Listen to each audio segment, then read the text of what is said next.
কোরআনে পাকের মধ্যে প্রায় ৮২ জায়গার মধ্যে নামাজ প্রতিষ্ঠা করার কথা বলা হয়েছে। কি প্রতিষ্ঠা করার কথা বলা হয়েছে? নামাজ প্রতিষ্ঠা করার কথা হয়েছে। আকিমুস সালাহ ওয়া আতুজ যাকাহ ওয়ারকাউ মা'আর রাকিঈন। ও তোমরা মুসলমান যারা আছো সকলেই শুনে রাখো, তোমরা নামাজ কায়েম করো, নামাজ প্রতিষ্ঠা করো, ফ্যামিলিতে প্রতিষ্ঠা করো, সমাজে প্রতিষ্ঠা করো, রাষ্ট্রে প্রতিষ্ঠা করো, জেলায় প্রতিষ্ঠা করো, বিভাগে প্রতিষ্ঠা করো। যার দায়িত্বে যা আছে, যার দায়িত্বে যতটুকু জিম্মাদারি আছে, যার কন্ট্রোলে যতটুকু আছে, ওই জায়গার উপর তোমরা নামাজকে প্রতিষ্ঠা করো। কথা বলেন ঠিক কিনা? আর এই প্রতিষ্ঠা করতে গেলে প্রথমে হাত বোলাবো, হাত বুলিয়ে যদি না হয় তাহলে নামাজ তরক করার যে শাস্তি, সেই শাস্তিও তার উপর প্রয়োগ করবো। কথা বলেন ঠিক কিনা? সত্যায়ন টিভি, শুদ্ধতা ছড়াই প্রাণে প্রাণে। লা ইকরাহা ফিদ্দীন,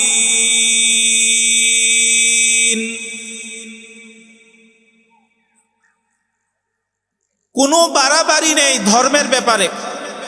এটা হলো শাব্দিক অর্থ। ধর্ম পালনের ক্ষেত্রে কোনো বাড়াবাড়ি নেই, কোনো জবরদস্তি নেই, কোনো জবরদখল নেই। এই যে একখানা আয়াত, এই আয়াতের অংশে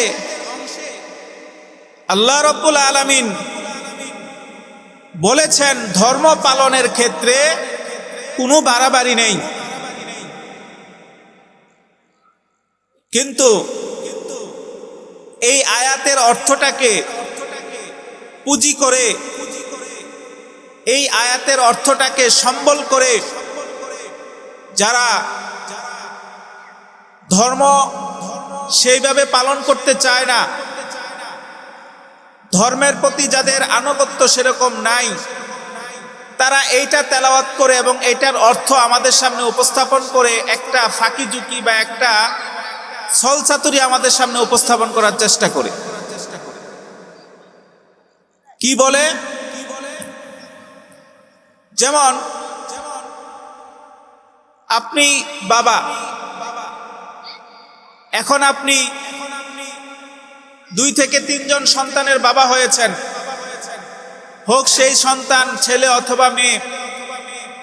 বাবা হিসাবে আপনার সন্তানকে ইসলামী মূল্যবোধ এবং ইসলামের ফান্ডামেন্টাল যে বিষয়গুলো আছে এইগুলোর উপর সন্তানকে অভ্যস্ত করার জন্য, এইগুলোর উপর সন্তানকে স্থায়ীভাবে যেন তাদের অভ্যাসে পরিণত হয়ে যায়, তাদের উপর আপনি মাঝে মধ্যেই বলেন, এই নামাজ পড়তে হবে, এই রোজা রাখতে হবে, বাবা তোমাকে যাকাত দিতে হবে, সত্য কথা বলতে হবে, মিথ্যা কথা বলা যাবে না, প্রয়োজনে তোমাকে জিহাদ করতে হবে, অসত্যের বিরুদ্ধে সব সময় প্রতিবাদ গড়ে তুলতে হবে, দুর্বার আন্দোলন গড়ে তুলতে হবে। এই জাতীয় কথা বাবা হিসাবে সন্তানকে বলা আপনার উপর বাধ্যতামূলক। কি বলেন?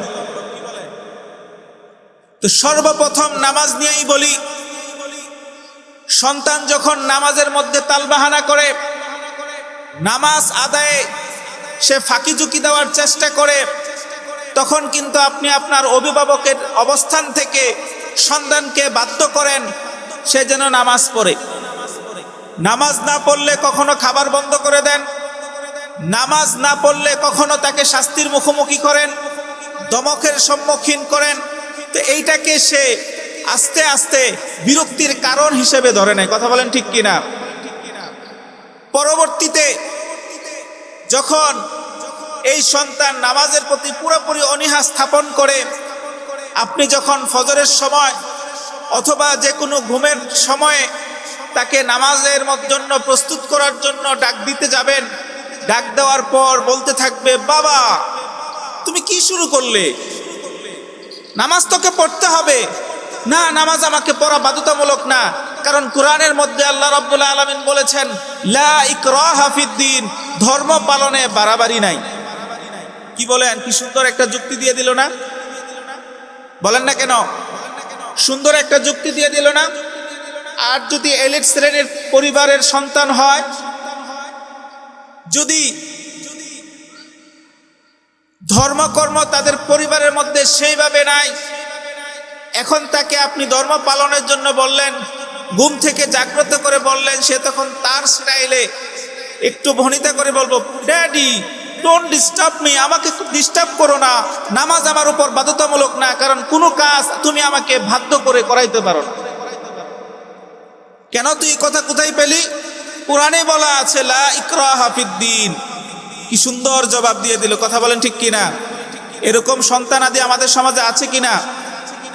আছে।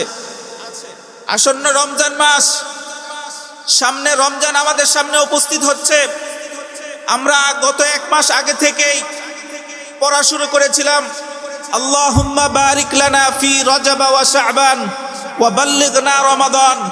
হে আল্লাহ, তুমি আমাদেরকে রজব এবং শাবান মাসে বরকত দান করো এবং দয়া করে আমাকে রমজান পর্যন্ত পৌঁছে দাও। পড়া শুরু করছি না? তো এই যে সামনে রমজান মাস আসন্ন, আর মাত্র 28 দিন সম্ভবত আছে।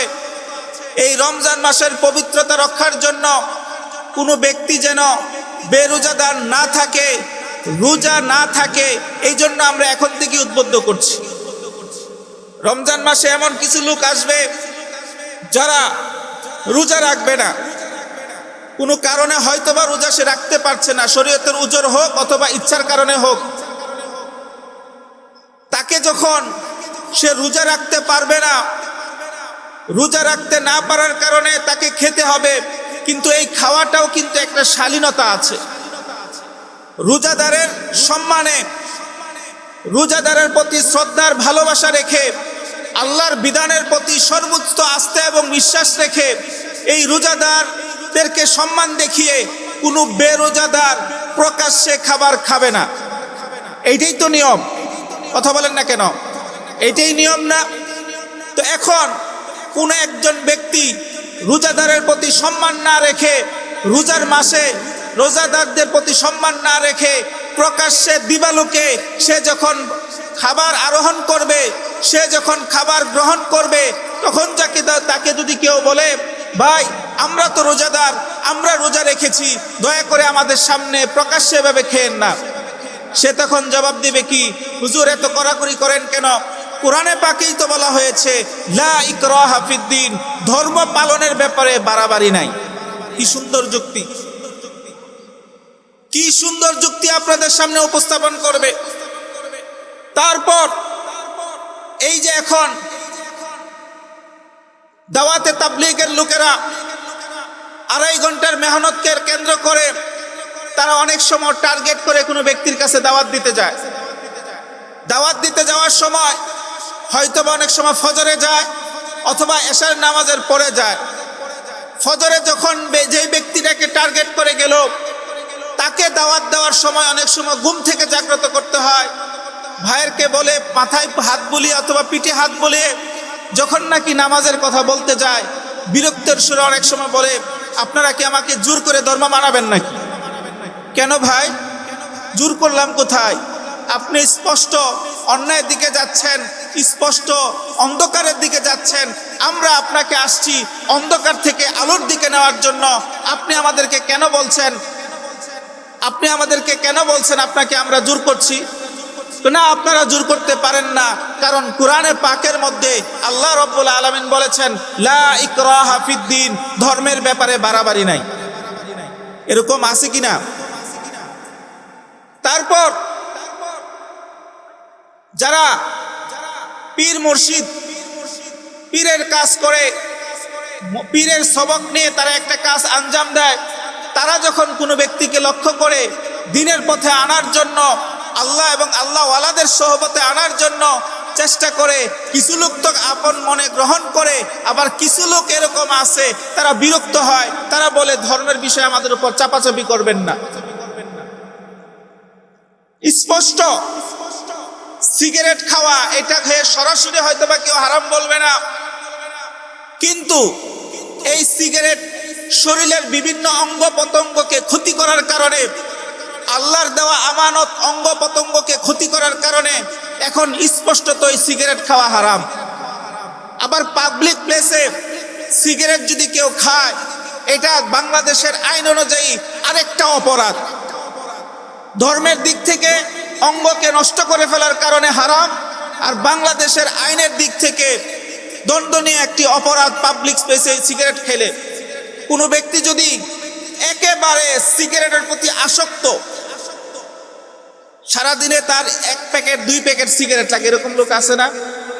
আপনাদের কি বলবো ভাই, সিগারেট না খাইলে অনেক মানুষের পায়খানা ক্লিয়ার হয় না। বাথরুম এত গুরুত্বপূর্ণ একটা জায়গা, সেইখানে এই বাথরুম ক্লিয়ারলি হওয়াটা, এটা আল্লাহ রব্বুল আলামিনের বিশেষ বড় এক নিয়ামত। যার বাথরুম ক্লিয়ার হয় না, বুঝে সে মজা কত। এই যে এত গুরুত্বপূর্ণ একটা বিষয়, এইটাকে আপনি আল্লাহর অবদ্ধতার উপরে বসে তারপরে সেটাকে পরিত্যাগ করার চেষ্টা করেন, অভ্যাসটা এমন করে ফেলছেন, এখন সিগারেট না খেলে বাথরুম ক্লিয়ার হয় না। এখন এই সিগারেট, জীবন ধ্বংসকারী সিগারেট পাবলিক প্লেসে খাওয়ার কারণে যদি কোনো সচেতন ব্যক্তি সতর্ক করে এবং সে যদি ধর্মের কথা উপস্থাপন করে যে ভাই ধর্মেও নিষেধ করে, বাংলাদেশের আইনও নিষেধ করে, আপনি কেন খাচ্ছেন, তখন সে বলে ফেলে যে ধর্ম জোর করে মানানো যায় না। কারণ লা ইকরাহা ফিদ্দিন, ধর্মের ব্যাপারে কোনো বাড়াবাড়ি নাই। এই যে এই সমস্ত কথাগুলো আমাদের সামনে বলা হয় এবং স্থাপন করে কোরআনের আয়াত, আসলে কি বিষয়টা এরকম, ধর্ম জোর করে কি মানানো যায় না? আর এই আয়াতটা আসলে কি মুসলমানের জন্য নাকি অন্য কারের জন্য একটু জানার দরকার আছে কিনা, একটু বোঝার দরকার আছে কিনা। যদি এমনটাই হতো যে ধর্ম জোর করে মানানো যায় না, ধর্ম এটা ইচ্ছাধীন, এটা ফোর্থ সাবজেক্ট, অপশনাল সাবজেক্ট, এইটার উপরে জোর করে ধর্ম আপনি মানাতে পারবেন না, এই কথা যদি সত্যি হতো, তাহলে নবীজি সাল্লাল্লাহু আলাইহি ওয়াসাল্লাম অসংখ্য হাদিসের মধ্যে এই কথাটা কেন তিনি বলেছেন আপনারা শুনেছেন, মুরু আওলাদুকুম বিসসালাত ওয়া হুম আবনা সাব'i সিনিন। নবীজি বলেছেন তোমরা তোমাদের সন্তানদেরকে 7 বছর বয়সে নামাজের জন্য আদেশ করো। এই হাদিসটা কি আপনারা জানেন না? শুনছেন কিনা যে নামাজের জন্য বাচ্চাকে যখন তার বয়স 7 বছর হয় তখন তাকে নামাজের জন্য আদেশ করা। আদেশের বিপরীতে কি আছে বলেন তো? যদি কেউ আদেশকে অমান্য করে এর ব্যাপারে শাস্তি আছে। কথা বলেন না কেন? কোনো বাবা যদি সন্তানকে বলে এটা নিয়ে আসো, আর সন্তান যদি বলে পারবো না, 1 দিন 2 দিন 3য় দিনের মাথায় শাস্তি দিবি কিনা? কত বড় বেয়াদব, বাবার কথা শুনে না। কোনো ছাত্র যদি শিক্ষকের কোনো আদেশ না মানে, তখন শিক্ষক তাকে তরবিয়ত দেওয়ার জন্য শাস্তি দিবে কিনা? দিবে কিনা শাস্তি? তাহলে প্রত্যেকটা শাস্তির অমান্য করলে, প্রত্যেকটা আদেশ অমান্য করলে তার বিপরীতে শাস্তি আছে। কথা বলেন ঠিক কিনা? তো আল্লাহর নবীজি মুহাম্মদুর রাসূলুল্লাহ সাল্লাল্লাহু আলাইহি ওয়াসাল্লাম তিনি বলতেছেন মুরু, আদেশ করো, আওলাদাকুম, তোমাদের সন্তানদেরকে, বিসসালাত, নামাজের। কখন? ওয়া হুম আবনা সাব'i সিনিন, তারা যখন 7 বছর বয়সে উপনীত হয়।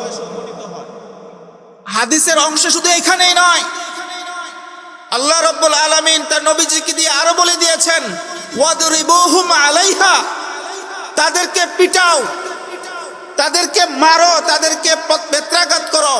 ওয়াহুম আবনা 10 সিনিন, যখন নাকি তাদের বয়স 10 বছরে উপনীত হয়। কত বছরে উপনীত হলে মারতে বলা হয়েছে? কথা বলেন না কেন? কত বছরে উপনীত হলে মারতে বলা হয়েছে? 10 বছর উপনীত হলে মারতে বলা হয়েছে, শাস্তি দিতে বলা হয়েছে। এখন যদি কেউ বলে লা ইকরাহা ফিদ্দিন, ধর্মের ব্যাপারে কোনো বাড়াবাড়ি নাই, নবীজি সাল্লাল্লাহু আলাইহি ওয়াসাল্লাম কেন বলেছেন 7 বছর বয়সের সন্তানকে নামাজের আদেশ করো, 10 বছর বয়সের সন্তানকে নামাজের জন্য প্রয়োজনে মারো, এই কথা কেন বলেছেন? যদি বাধ্যতা নাই থাকতো, জোর জবরদস্তি নাই থাকতো, নবীজি কে এই কথা বলতেন? বলেন, বলতেন? বলতেন না। ওয়াফাররিকু বাইনাহুম ফিল মাদাজি'i, হাদিসের শেষ অংশে তিনি বলেছেন 10 বছর উপনীত হওয়ার পর তোমার সন্তানকে তোমার সাথে আর রাখবা না, মায়ের সাথে আর রাখবা না। 10 বছর উপনীত হওয়ার সাথে সাথে সন্তানের বিছানাকে আলাদা করে দাও। এই বিষয়ে আমি যাব না, এই সাবজেক্টে আমি যাব না। এখন আল্লাহ রাব্বুল আলামিনের এই কথা আর নবীজের এই আদেশ মানার জন্য আদেশ, দুইটা বিপরীতমুখী না? এটা তো হাদিসের উদাহরণ দিলাম। নবীজি সাল্লাল্লাহু আলাইহি ওয়াসাল্লাম বলেছেন বাধ্য করার জন্য নামাজে। কোরআনে পাকের মধ্যেও আমরা যদি লক্ষ্য করে দেখি স্পষ্টত শাস্তির কথা বলা আছে। কি শাস্তি? আপনারা জানেন চুরি করলে বিধান কি? কোরআনের ভাষায় চুরি করলে তার বিধান কি? এটা এখন আমাদের দেশে না থাকার কারণে, আমাদের দেশে এই শাস্তিটা না দেওয়ার কারণে চুরি করলে যে হাত কেটে ফেলাটা এটা যৌক্তিক, এইটাই এখন অনেকে বিশ্বাস করতে চায় না। চুরি করার পর হাত কেটে ফেলা যে যৌক্তিক, এইটাই এখন অনেকে মানতে চায় না।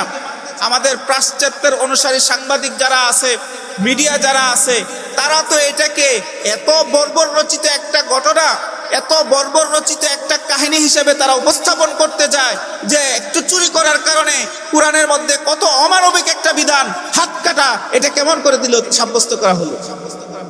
অথচ আমি আপনাদেরকে হলফ করে বলতে পারি, নবীনগর এলাকায় যারা চুরি করে, একটা চোরকে ধরে যদি আপনি তার শরীয়ত সম্মত কোরআনের বিধান অনুযায়ী একটা হাত কেটে দেন, আশা করি এই নবীনগরে যত চোর থাকবে সমস্ত চোর এইটাতে শিক্ষা নিতে বাধ্য হবে।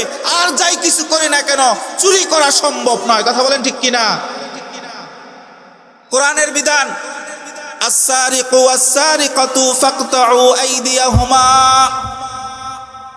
চোর আর চোরনি নির্দিষ্ট পরিমাণ যদি চুরি করে, চোর আর চোরনি, পুরুষ চোর আর মহিলা চোর যেই হোক না কেন, শরীয়তের নির্ধারিত একটা অংশ সম পরিমাণ যদি চুরি করে, তাকে শরীয়তের বিধি, দণ্ডবিধি হিসাবে তার হাতকে কেটে দাও। একবার চুরি করার পর হাত কেটে দিলেন, বাম হাত কাটবেন। দ্বিতীয়বার চুরি করলে ডান পায়ের টাকনো কেটে দিবেন। তৃতীয়বার চুরি করলে বাম পায়ের টাকনো কেটে দিবেন। চতুর্থবারও যদি চুরি করে তখন ডান হাতের কবজি কেটে দিবেন। কবজিটা কাটবেন এমন সিস্টেমে, যারা কষাই আছে না, এরা যখন গোশত কাটে রমজানে কুরবানির সময়, যখন গরু পার্ট টাইম কষাই সাজে, কারো কপালে যদি পার্ট টাইম কষাই জমে যায়, জুইটা যায়, গরুটার একদম থেতলে মেতলে কি যে করে আল্লাহ। আর যদি পারফেক্ট প্রফেশনাল কষাই জমে যায়, পেয়ে যান, দেখবেন এমন বাসে বাসে এত সুন্দর করে কাটবে, গোস্তর টুকরার দিকে তাকাই থাকতে মন চায়। কথা বলেন ঠিক কিনা? প্রফেশনাল যারা কি বলে এটাকে, প্রফেশনাল যারা অঙ্গ প্রত্যঙ্গ কাটতে পারে, আরে কেউ মারা যাওয়ার পরে হসপিটালে নিয়ে কি করে, ভুলে গেছে, আমি বলে গেছি দেখি আপনারাও ভুলে যাবেন। পোস্টমর্টম, হ্যাঁ, পোস্টমর্টম যারা করে দেখবেন যে বাসে বাসে সুন্দর করে এমন ভাবে কাটে এবং আবার সুন্দর করে শিলি দিয়ে দেয়, এটা তাদের অভিজ্ঞতা হয়ে গেছে। এমন প্রফেশনাল কোন এক পোস্টমর্টমকারী ব্যক্তি দিয়ে যখন নাকি কবজি দিয়ে কেটে দেবেন, তখন এই লোক যেখানেই যাবে না কেন, তার এই হাত নিয়ে যখন যেদিকেই যাবে সবাই বুঝে যাবে এ হলো চোর। কথা বলেন ঠিক কিনা?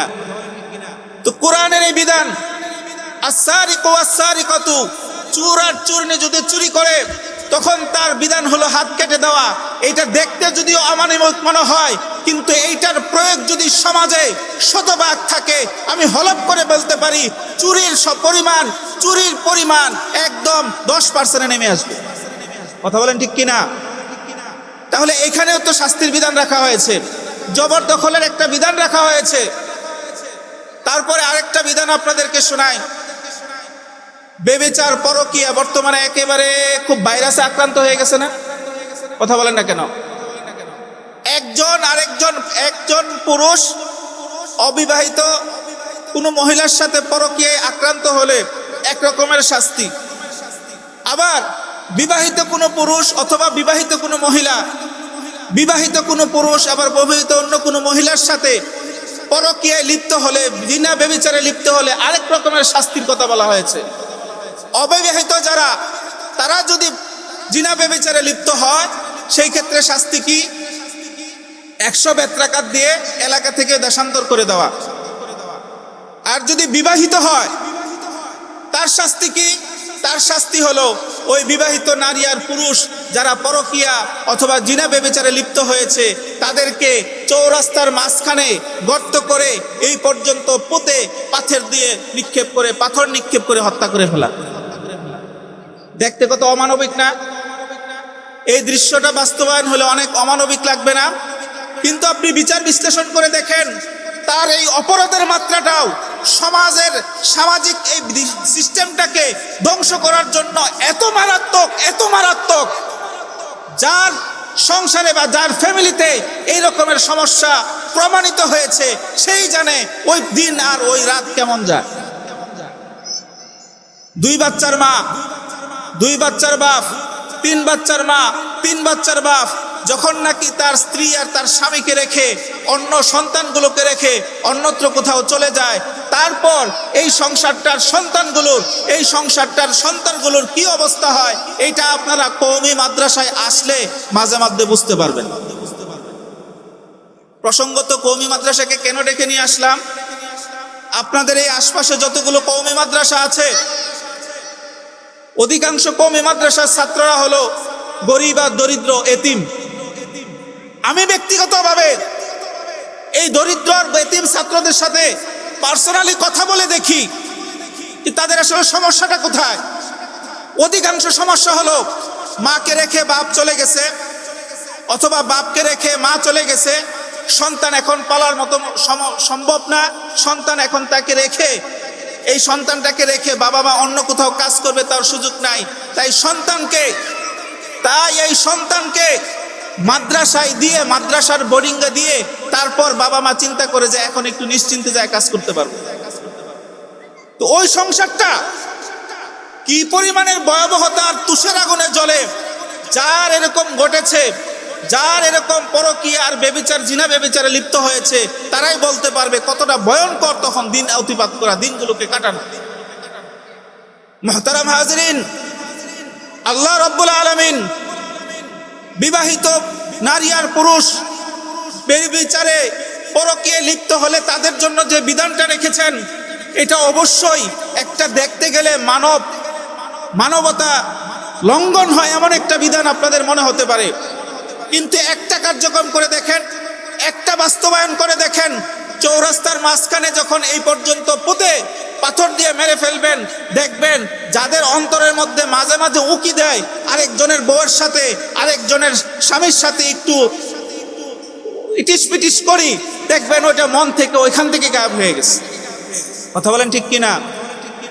এই যে একটা ব্যভিচার, এই যে একটা ভাইরাস আমাদের সমাজে এখন প্রায় প্রত্যেকের ঘরে ঘরে ঢুকে গিয়েছে, আর মোবাইল আসার কারণে এখন এত সহজ হয়েছে যে স্বামী আর স্ত্রী থাকে একসাথে, কিন্তু স্বামীর মন আমেরিকা, স্ত্রীর মন ব্রিটেন। কথা বলেন না কেন? এইটা সম্ভব হয়েছে একমাত্র মোবাইলের কারণে। আর মোবাইল এখন আমাদেরকে ব্যভিচার, পরকীয়া আর অন্যায় খারাপ কাজের মধ্যে এতভাবে উৎসাহিত করছে যে কল্পনাও করতে পারবেন না। এই যে শাস্তির বিধান, এইটাও তো একটা জবরদখলের মতো। তো কোরআনে পাকের মধ্যে যে আল্লাহ রাব্বুল আলামিন বলেছেন লা ইকরাহা ফিদ্দিন, ধর্মের ব্যাপারে কোনো বাড়াবাড়ি নাই, অথচ হাদিস আর কোরআনের আয়াতে যখন আমরা দেখি তখন দেখি যে কোরআনের, ইসলামের সুনির্দিষ্ট কিছু বিধান যদি মান্য করা হয় তখন তার জন্য শাস্তির বিধান আছে। শাস্তি কখন দেওয়া হয়? যখন কোনো একটা আদেশ বান্দা বা ব্যক্তি মানে না, তখন তার উপর জোর প্রয়োগ শাস্তির বিধান রাখা হয়। কথা বলেন ঠিক কিনা? আচ্ছা, আপনি বাংলাদেশে বসবাস করেন, বাংলাদেশের সংবিধানে নির্দিষ্ট কিছু নিয়ম আছে না? বলেন না কেন? এই নির্দিষ্ট নিয়মগুলো যদি আপনি ফলো না করেন, নির্দিষ্ট নিয়মগুলো যদি আপনি মান্য না করেন, তখন আপনার উপর বাংলাদেশের সংবিধানের নিয়ম অনুযায়ী শাস্তি আসে কি আসে না? কাউকে যদি হত্যা করেন ফাঁসির আদেশ আসে। কথা বলেন না কেন? কারো যদি জমি দখল করেন, নির্দিষ্ট আইনে একটা শাস্তি আছে। কারো যদি আপনি সম্মানহানি করেন, মানহানিকর মামলার মাধ্যমে একটা শাস্তি আছে। আপনি যদি আপনার স্ত্রীর উপর অবৈধভাবে অন্যায়ভাবে শাস্তি দেন, অত্যাচার করেন, তখন নারী নির্যাতন মামলা আছে। কথা বলেন ঠিক কিনা? আপনি যদি দেশের সার্বভৌম স্বাধীনতার উপর হস্তক্ষেপ করেন, অন্যায়ভাবে দেশের স্বাধীনতা সার্বভৌম অন্য দেশের সাথে বিকিয়ে দেওয়ার পরিকল্পনা করেন আর প্রমাণিত হয়, তখন দেশদ্রোহিতার মামলা আপনার উপর হবে কি হবে না? তাহলে এইগুলাকে, এই মামলাগুলো আর এই শাস্তিগুলো জবরদখল না? কেউ কি ইচ্ছাধীন এগুলো মানে নাকি? কথা বলেন না কেন? কেউ কি ইচ্ছাধীন এগুলো মানে, নাকি জোর করে মানাইতে হয়? তাহলে এখন যারা বলে লা ইকরাহা ফিদ্দিন, ধর্মের ব্যাপারে বাড়াবাড়ি নাই, তাদের এই কথা কি সঠিক? কোরআনে পাকের মধ্যে যে আয়াতে কারিমা বলা হয়েছে লা ইকরাহা ফিদ্দিন, এইটা আসলে সঠিক, কিন্তু ক্ষেত্রটা ভিন্ন, প্রয়োগ স্থলটা ভিন্ন। সেটা কি? আপনি অমুসলিম হিসাবে আছেন, আপনি ইসলাম ধর্মের উপর নাই। এখন আমি মুসলমান হিসাবে, একজন দায়ী হিসাবে আপনাকে ইসলামের সৌন্দর্য তুলে ধরতে পারি। ছেলেটা এই কে এটা চরকি গোড়া, কি রে আশ্চর্য কথা! একটু শোনো না বাবারা, একটু মনোযোগ দিয়ে শোনো। লা হাওলা ওয়ালা কুওয়াতা ইল্লা বিল্লাহ। যাই হোক, লা ইকরাহা ফিদ্দিন, আমি দ্বীনের দায়ী। আমি আপনাকে, আপনি অমুসলিম হিসাবে আমি আপনাকে দ্বীনের দাওয়াত দিব, ইসলামের সৌন্দর্যগুলো আপনাকে তুলে ধরব, ইসলামের যত সৌন্দর্য আছে সব আমি আপনাদের সামনে সুন্দরভাবে উপস্থাপন করব। তখন সুন্দরভাবে উপস্থাপন করার পর আপনাকে বলবো, এই যে ইসলামের এই দিকগুলো, এই সুন্দর এই দিকগুলো আমি আপনাদের সামনে তুলে ধরলাম। এখন আপনার ইচ্ছা, আপনি চাইলে আমাদের ইসলামের সুশীতল ছায়াতলে আসতে পারে। তার ইচ্ছা, সে হয়তোবা আসবে অথবা আসবে না, কিন্তু সে যদি না আসে, তার উপর আপনি বা আমি বাধ্য করতে পারবো না, জোর করতে পারবো না। তুমি ইসলামের ভিতরে জোর করে আসো, তোমাকে আসতেই হবে, ঘাট ধরে তাকে ইসলামে ঢুকাইতে পারবো। কথাটাকে আমি বোঝাইতে পারছি? এই ইসলামের সৌন্দর্য তার উপর তুলে ধরতে পারবো। দাওয়াতের যত রকমের পরিকল্পনা আছে, যত রকমের পরিকল্পনা নিয়ে দাওয়াত দেওয়া যায়, সমস্ত পরিকল্পনা তার উপরে অ্যাপ্লাই করব, সমস্ত ভাবে দাওয়াত তাকে আমি দেব। কিন্তু তাকে কখনো এই কথা বলতে পারবো না তুমি ইসলামে প্রবেশ করতে হবে, অন্যথায় তোমাকে আমি একদম প্রায়শ্চিত্ত করিয়ে ছাড়বো, এই কথা বলার কোনো সুযোগ নাই। কোরআনের এই আয়াতটা এইটার জন্য প্রযোজ্য যে একজন অমুসলিমকে আপনি মুসলমানের জন্য দাওয়াত দিতে পারবেন, ইসলামের সৌন্দর্য তুলে ধরতে পারবেন, কিন্তু তাকে কখনো ইসলামের উপর জোর করে প্রবেশ করাইতে পারবেন না। কথা কি বুঝাইতে পারছি? এখন যদি আপনার সন্তান বলে, বাবা তুমি আমাকে নামাজ পড়ার জন্য জোর করতে পারবা না, তুমি আমাকে রোজা রাখানোর জন্য জোর করতে পারবা না, তুমি আমাকে সত্য কথা বলানোর জন্য জোর করতে পারবা না, তুমি আমাকে জিহাদের মধ্যে জোর করে পাঠাইতে পারবা না, এই কথা সন্তান তার বাবাকে বলতে পারবে না, কোনো কর্মচারী তার মালিককে বলতে পারবে না। কেন বলতে পারবে না? কোরআনে পাকের মধ্যে বলা হয়েছে লা ইকরাহা ফিদ্দিন, দিনের ব্যাপারে কোনো দর বাড়াবাড়ি নাই। এইটার মানে হলো কোনো অমুসলিমকে জোর করে ধর্ম আমি প্রবেশ করাতে পারবো না। কিন্তু কোনো মুসলমান যদি মুসলমানিত্ব বজায় রেখে ফান্ডামেন্টাল যে বিষয়গুলো আছে, মৌলিক যে বিষয়গুলো আছে, সেই বিষয়গুলো যদি মানতে না চায়, সামর্থ্য অনুযায়ী, ব্যক্তির অবস্থান অনুযায়ী তার উপর অ্যাপ্লাই করতে হবে। কথা বলেন ঠিক কিনা? আপনি যদি বাবা হন, আপনার সন্তানের উপর নামাজ পড়াটাকে বাধ্যতামূলক করতে হবে। আপনি যদি শিক্ষক হন, ছাত্রকে নামাজের প্রশিক্ষণের জন্য তাকে আপনি বাধ্য করতে পারবেন। আপনি যদি কোনো একটা কোম্পানির মালিক হন, আপনার কর্মচারীর উপর আপনি নামাজ বাধ্য করতে পারবেন। আপনি যদি দেশের বাদশাহ হন, প্রজার উপর নামাজ আপনি বাধ্য করতে পারবেন। কথা বলেন ঠিক কিনা? এই সুতা দেওয়া যাবে না যে নামাজ, রোজা, হজ, যাকাত এইগুলো হলো অপশনাল, এইগুলো আমার ব্যক্তি ইচ্ছা স্বাধীনের উপর। আপনি আমাকে জোর করে সেগুলো মানাইতে পারবেন না, এইটার অধিকার আপনাকে দেওয়া নাই। এই কথা বলার কোনো সুযোগ, কথা বলেন না কেন, এই কথা বলার কোনো সুযোগ আমাদের নাই। আপনি বাবা হিসাবে সন্তানের উপর বাধ্য করতে পারবেন নামাজ পড়ানোর জন্য, আপনি শিক্ষক হিসাবে ছাত্রকে বাধ্য করতে পারবেন, আপনি মালিক হিসাবে কর্মচারীকে বাধ্য করতে পারবেন, এবং বাধ্যও করতে পারবেন, আদরও করা প্রয়োজন। কথা বলেন ঠিক কিনা? লা ইকরাহা ফিদ্দিন, এই কথা বলার কোনো সুযোগ নাই। কোরআনে পাকের মধ্যে প্রায় 82 জায়গার মধ্যে নামাজ প্রতিষ্ঠা করার কথা বলা হয়েছে। কি প্রতিষ্ঠা করার কথা বলা হয়েছে? নামাজ প্রতিষ্ঠা করার কথা হয়েছে। আকিমুস সালাহ ওয়া আতুজ যাকাহ ওয়ারকাউ মা'আর রাকিঈন। ও তোমরা মুসলমান যারা আছো সকলেই শুনে রাখো, তোমরা নামাজ কায়েম করো, নামাজ প্রতিষ্ঠা করো, ফ্যামিলিতে প্রতিষ্ঠা করো, সমাজে প্রতিষ্ঠা করো, রাষ্ট্রে প্রতিষ্ঠা করো, জেলায় প্রতিষ্ঠা করো, বিভাগে প্রতিষ্ঠা করো। যার দায়িত্বে যা আছে, যার দায়িত্বে যতটুকু জিম্মাদারি আছে, যার কন্ট্রোলে যতটুকু আছে, ওই জায়গার উপর তোমরা নামাজকে প্রতিষ্ঠা করো। কথা বলেন ঠিক কিনা? আর এই প্রতিষ্ঠা করতে গেলে প্রথমে হাত বোলাবো, হাত বুলিয়ে যদি না হয় তাহলে নামাজ তরক করার যে শাস্তি, সেই শাস্তিও তার উপর প্রয়োগ করবো। কথা বলেন ঠিক কিনা? এখন কোনো ব্যক্তি যদি নামাজ না পড়ে তার শাস্তির বিধান কি? কোনো ব্যক্তি যদি নামাজ না পড়ে তার শাস্তির বিধান কি? তার 2 রকমের শাস্তি আছে। কয় রকমের? 2 রকমের শাস্তি। এক রকমের শাস্তি হলো দুনিয়াবী শাস্তি, আরেক রকমের শাস্তি হলো পরকালের শাস্তি। দুনিয়াবী শাস্তি কি? এটা আসলে প্রয়োগ করা সম্ভব, বাংলাদেশে প্রয়োগ করা সম্ভব। কেমনে? দুনিয়াবী শাস্তি হলো কোনো ব্যক্তি যদি 1 ওয়াক্ত নামাজ ছেড়ে দেয়, কোনো ব্যক্তি যদি কি করে 1 ওয়াক্ত নামাজ ছেড়ে দেয়, সেই ক্ষেত্রে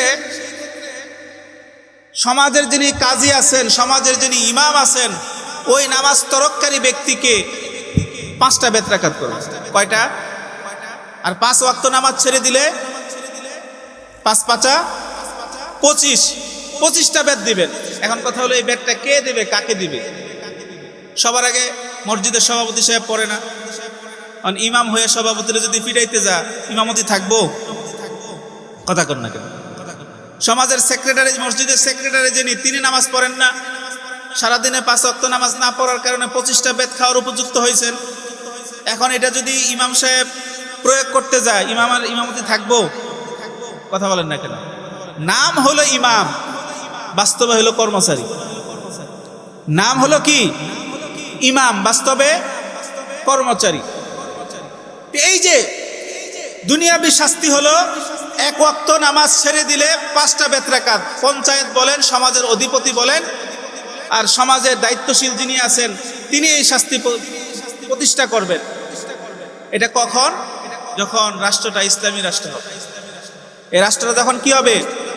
ইসলামী রাষ্ট্র হবে। তখন ইসলামের পক্ষ থেকে, ইসলামী রাষ্ট্রের পক্ষ থেকে প্রত্যেক মসজিদ ওয়াইজ একজনকে দায়িত্ব দেওয়া হবে। তোমার দায়িত্ব হলো এই এলাকায় কে কে নামাজ পড়ে আর কে পড়ে না। যে নামাজ পড়ে না তাকে দুনিয়াবী শাস্তির আওতায় প্রত্যেক ওয়াক্ত নামাজের বিনিময়ে 5টা করে বেত্রাঘাত দিবে। আরেকটা শাস্তি হলো পরকালের শাস্তি। আরেকটা শাস্তি কি? পরকালের শাস্তি। সেই শাস্তিটা কি? জাহান্নাম। সেই শাস্তিটা কি? এই ছেলেরা, একদম চুপ, যেভাবে আছে এভাবে থাকুক, আলোচনা শেষ হলে পরে করবা। পরকালের শাস্তি কি? জাহান্নাম। জাহান্নামের শাস্তিটা কেমন বর্ণনা দরকার আছে? কেমনে আছে? দুনিয়ার জাহান্নামের সবচাইতে হালকা যে শাস্তি, এই শাস্তিটা হলো গরম জুতা, আগুনের জুতা পায়ের মধ্যে পরিয়ে দেওয়া হবে। আর এটার ইফেক্ট হিসেবে, সাইড এফেক্ট হিসেবে কি হবে?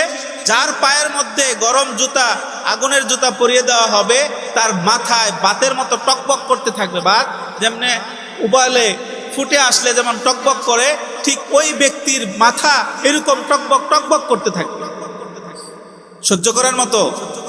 এটা কেমন শাস্তি? জাহান্নামের সবচাইতে হালকা শাস্তি। এত হালকা শাস্তি আর হয় না। এই শাস্তি হলো জাহান্নামের মধ্যে জাহান্নামীদেরকে জুতা পরিয়ে দেওয়া হবে, আগুনের জুতা। এটা হলো হালকা শাস্তি। তাহলে অন্য অন্য অপরাধের কারণে কি কি শাস্তি হইতে পারে একটু চিন্তা করে দেখেন। আর আপনারা তো এই হাদিসটা খুব ভালো করে জানেন, বান্দা যখন মারা যাবে পরকালে বান্দার সবার আগে যেই আমলটার হিসাব নেওয়া হবে সেই আমলটা হলো নামাজ। ওই আমলটা কি? নামাজের হিসাব বাদে সামনে আর অন্য হিসাবে দাঁড় দাঁড়া হবে না। তো এখন যারা নিজেকে অতি পণ্ডিত আর অতি চালাক মনে করে নামাজ না পড়ে বাকি সব চালাকি করেন, নামাজের সময়টাকে অথর্ব টাইম মনে করে বাকি সবগুলাকে প্রাধান্য হিসেবে দিচ্ছেন, বাকি সব কাজে আপনি অ্যাক্টিভিটি দেখাচ্ছেন। বলেন তো দেখি, চোখটা বন্ধ হওয়ার পর আপনার সর্বপ্রথম যেই আমলের হিসাব নামাজ, এই নামাজের জন্য আপনাকে কি পরিমাণ শাস্তির সম্মুখীন হতে হবে? হাদিস শরীফের মধ্যে আসছে, আপনারা হয়তোবা শুনছেন, কোনো ব্যক্তি যদি এক ওয়াক্ত নামাজ ছেড়ে দেয়, কয় ওয়াক্ত নামাজ? তাকে 80 হুব্বা জাহান্নামে থাকা লাগবে। কত হুব্বা? এগুলো আপনারা শুনেন নাই নাকি? এই কথাগুলো শুনছেন না? কোনো ব্যক্তি ইচ্ছাকৃত এক ওয়াক্ত নামাজ ছেড়ে দিলে তাকে 80 হুব্বা থাকা লাগবে, আর এক হুব্বা সমপরিমাণ 2,88,000 বছর। তাহলে এখন 2,88,000 সাথে 80-কে গুণ দেন, দেখেন কত আসে। ক্যালকুলেটর ধরবে না। কি করবে না? আপনাকে যদি বলা হয় যে আধা ঘন্টা একটা কয়লা হাতে রাখেন, পারবেন? সম্ভব না। তাহলে 2,88,000 বছর, এটা যদি এক হুব্বা হয় তাহলে 80 হুব্বা কত হয়? এক ওয়াক্তর নামাজ ছেড়ে দেওয়ার যে শাস্তি, চিন্তা করা যায় কত দীর্ঘ সময়। তো সারাদিনে যদি আপনি 5 ওয়াক্ত ছাড়েন, এক মাসে যদি 5-এর সাথে 30 দিয়ে গুণ দিলে যা হয় তা ছাড়েন, কি আশ্চর্য লাগে। মানুষ তো এখন এরকম মানুষ আছে যে সারা জীবনে পশ্চিম দিকে হুচট খেয়ে পড়েছে, উষ্টা খেয়ে পড়েছে, এরকম মানুষও নাই। এরকম মানুষ আমাদের সমাজে আছে কি, যে সারা জীবনে সে একদিনও নামাজে যায় না। আছে না মানুষ পশ্চিম দিকে ভুলেও তো হুঁচট খেয়ে পড়ে যায়, এই টাইপের মানুষ আমাদের সমাজে আছে। কিন্তু আমাদের সমাজে এরকম মানুষও আছে যারা বছরে শুধুমাত্র ঈদের নামাজ পড়ে, আর কোনো নামাজে আসে না, তাও এটা পোলাপানের পিরাপিরিতে, তার বাচ্চাদের পিরাপিরিতে। ঈদের মাঠে আসতে হবে, ওখানে অনেক মজা থাকে, অনেক খেলনাধুল্লা থাকে, এইগুলো যদি বাবা কিনে না দেয় তাহলে বাচ্চার মন খারাপ থাকবে, তাই বাচ্চারা জোর করে ঈদের নামাজে জোর করে নিয়ে আসে। কথা বলেন, আছে না এরকম? আমাদের সমাজে এমন মানুষও আছে যারা শুধুমাত্র সপ্তাহে একদিন প্রফেশনাল হিসেবে নামাজটা পড়ে। আমি মুসলমান, এর শুক্রবারে সবাই যায়, আমি না গেলে কেমনে দেখা যায়? কেমন দেখা যায়? আছে না এরকম মানুষ? আচ্ছা, তো এই যে দেখেন, লা ইকরাহা ফিদ্দিন, ধর্মের ব্যাপারে কোনো বাড়াবাড়ি নাই, এই কথা বলে যারা ইসলামের ফান্ডামেন্টাল বিষয়, ইসলামের মৌলিক বিষয়কে বাইপাস করার চেষ্টা করে, পাশে রেখে পাশ কেটে যাওয়ার চেষ্টা করে, তাদের এই কথা কি আদৌ সত্য নাকি মিথ্যা? অবশ্যই মিথ্যা। কারণ এই কথাটা হলো অমুসলিমদেরকে জোর করে মুসলমানে প্রবেশ করানো যাবে না, যার কারণে এই আয়াত। কিন্তু যারা মুসলমান আছে, কিন্তু যারা ইসলামে কালিমা গ্রহণ করেছে, কালিমা পড়েছে, তাদেরকে অবশ্যই ইসলামের মৌলিক কিছু বিধান আছে, যে বিধানগুলো পালন না করলে আপনি মুসলিম না কাফের পার্থক্য করা যায় না। হাদিস শরীফের মধ্যে আসছে, আল ফারকু বাইনাল মুসলিমি ওয়াল কাফিরি তারকুস সালাত। মুসলমান আর কাফেরের মধ্যে পার্থক্য হলো যে নামাজ পড়ে আর যে নামাজ পড়ে না। যে নামাজ পড়ে না সে কেমন জানি কাফের, আর যে নামাজ পড়ে তার পরিচয় সে কেমন জানি মুসলমান। এত গুরুত্বপূর্ণ, এত গুরুত্ব দেওয়া হয়েছে, তারপরেও যদি কেউ বাইপাস করার চেষ্টা করে যে আমাকে ইবাদত জোর করে করানো যাবে না, এই কথা বলার কোনো সুযোগ নাই। এই বিষয়গুলো কোনটাকে আমি বাইপাস করতে পারবো আর কোনটা আমার জন্য অপশনাল সাবজেক্ট না, একদম বাধ্যতামূলক সাবজেক্ট, এই বিষয়গুলো জানা যায় হলো কওমি মাদ্রাসা থেকে। কি মাদ্রাসা থেকে? কওমি মাদ্রাসা থেকে। একটা ছেলেকে যখন আপনি মাদ্রাসায় দিবেন, মাদ্রাসায় দেওয়ার আগে সবার আগে কোন চিন্তাটা মাথায় ঢুকে বলেন তো? আপনি আপনার 4 বছরের একটা বাচ্চা, 5 বছরের একটা বাচ্চা, তাকে নিয়ত করছেন মাদ্রাসায় ভর্তি করাবেন, রমজানের পরেই ভর্তির সময় শুরু, রমজানের এক সপ্তাহ পরে কি হয়, ভর্তির সময় শুরু হয়, কিন্তু আপনি যেদিন থেকে নিয়ত করছেন সেদিন থেকে আপনার মাথায় কি ঢুকতেছে? সেদিন থেকে আপনার মাথায় ঢুকতেছে একটা পাঞ্জাবি লাগবে, একটা পায়জামা লাগবে, একটা টুপি লাগবে। কথা বলেন ঠিক কিনা? এই পাঞ্জাবি, পায়জামা, টুপি এটা কিসের সাইন? এটা কিসের চিহ্ন, কিসের আলামত? একজন ধার্মিক লোকের আলামত। এই পায়জামা, পাঞ্জাবি, টুপি এটা কিসের আলামত? একজন ধার্মিক লোকের আলামত। এখন এই জিনিসটা মাথায় ঢোকার সাথে সাথে আপনার মাথার মধ্যে ঢুকে আসে যে আমার ছেলেকে যদি মাদ্রাসায় দিতে হয় তাহলে আমার ছেলেকে পায়জামা, পাঞ্জাবি আর টুপি দিতে হবে। এখন যদি কেউ বলে যে মাদ্রাসায় দেবে, ভালো কথা, তোমাকে পায়জামা, পাঞ্জাবি, এই টুপি, এই চিন্তা মাথায় কেন আসলো? এই চিন্তাটা অমূলক। এই চিন্তাটা কি? অমূলক। ঠিক তেমনি ভাবে আপনি যখন আপনার বাচ্চাকে স্কুলে ভর্তি করানোর নিয়ত করেন তখন সাথে সাথে আপনার মাথায় ঢুকে একটা শার্ট লাগবে, একটা প্যান্ট লাগবে, একটা টাই লাগবে, একটা স্যুট লাগবে, আর কি লাগবে? ইউনিফর্ম লাগবে। প্যান্ট শার্টের কি লাগবে? ইউনিফর্ম লাগবে। এই যে দেখেন পোশাকের এই বৈষম্যটা আপনাকে ছোটকাল থেকে বাচ্চাদের ভিতরে ঢুকিয়ে দেওয়া হচ্ছে, পোশাকের বৈষম্য। সেইটা কি? যে মাদ্রাসায় হলে দাড়ি, পাঞ্জাবি, পায়জামা, টুপি, স্কুলে হলে প্যান্ট, শার্ট, টাই, কোট ইত্যাদি। অথচ এই বৈষম্যটা মাদ্রাসার, স্কুলের ক্ষেত্রে যেমনটা আপনারা মনে রেখেছেন, ইসলামে প্রবেশ করা আর ইসলামের বাহিরে থাকা, এইটার একটা সাইন থাকা দরকার, এইটার একটা সিমটম থাকা দরকার। সেটা কি? যে ভাই আমি মুসলমান, আমি মুসলমান হিসেবে পোশাকের বৈষম্যটা যেমনই থাকুক, বাধ্যতামূলক হলো আমাকে নামাজ পড়তে হবে। কথা বলেন ঠিক কিনা?